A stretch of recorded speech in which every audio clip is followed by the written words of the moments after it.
ప్రియులారా, మన ప్రభు అయిన యేసు క్రీస్తు నామంలో మీకు శుభోదయం. ఆయనను గూర్చి అనుదిన ఆత్మీయ ఆహారం, మార్చి 6 బుధవారం. నేటి మన ధ్యాన లేఖనం కొరింథీయులకు వ్రాసిన మొదటి పత్రిక 11వ అధ్యాయం 1వ వచనం.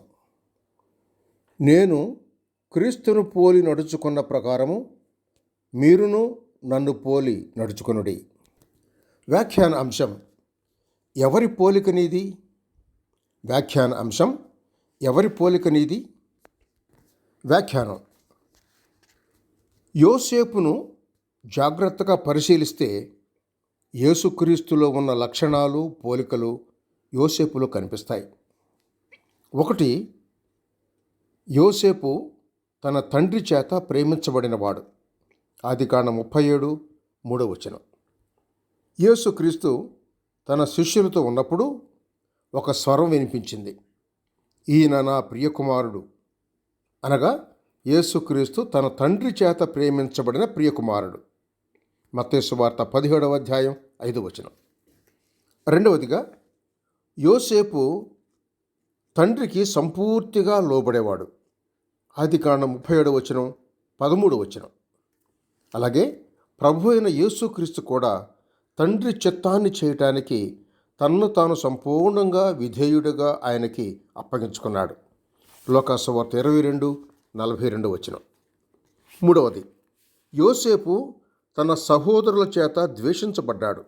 ఆదికాండం 37వ అధ్యాయం 4, 5, 8, 11 వచనాలు.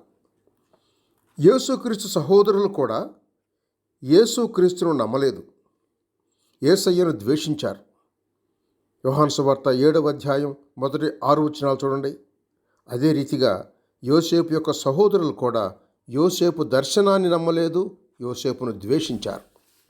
నాలుగవదిగా, యేసుక్రీస్తు అన్యాయంగా దూషించబడి అన్యాయపు తీర్పును పొందాడు. యోహాను సువార్త 19వ అధ్యాయం 1-6 వచనాలు చూడండి. అదేవిధంగా యోసేపు జీవితంలో కూడా చూస్తాం, అన్యాయంగా ద్వేషించబడి గోతిలో త్రోసివేయబడ్డాడు. ఐదవదిగా, యోసేపు తన సహోదరుడైన యోదా ద్వారా వెండి నాణ్యాలకు అమ్మివేయబడ్డాడు. ఆదికాండం 37వ అధ్యాయం 26, 27 వచనాలు చూడండి. అలాగే యేసుక్రీస్తు కూడా యూదా ఇస్కరియోతు ద్వారా వెండి నాణ్యాలకు అమ్మివేయబడ్డాడు. మత్తయి సువార్త 26:15 వచనం.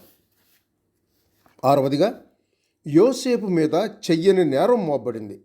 అతడు పోతేఫరు భార్యతో ఎటువంటి సాంగత్యం చేయలేదు. నేరస్తుడు అని చెప్పి అన్యాయంగా నిందించి శిక్ష విధించి చెరసాల పాలు చేశారు. ఆదికాండం 39వ అధ్యాయం 14-20 వచనాలు చూడండి. అలాగే ఆయనలో ఏ దోషము లేదు, ఏ పాపము చేయలేదు. ఆయన నిష్కల్మషుడు. ఆయనను పట్టుకొని సిలువ వేయుడి అని అరిచారు. ఆయన శిక్షకు అప్పగించారు. లూకా సువార్త 23వ అధ్యాయం 21వ వచనం చూడండి. యోసేపులో ఏ విధంగా చూసినా దేవుని పోలికలే కనిపిస్తాయి.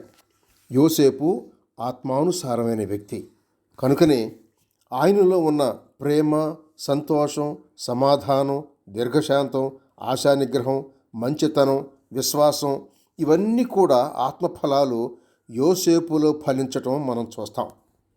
కనుకనే ఆదికాండం 49వ అధ్యాయం 22వ వచనంలో యోసేపు ఫలించటి కొమ్మ అని వ్రాయబడింది.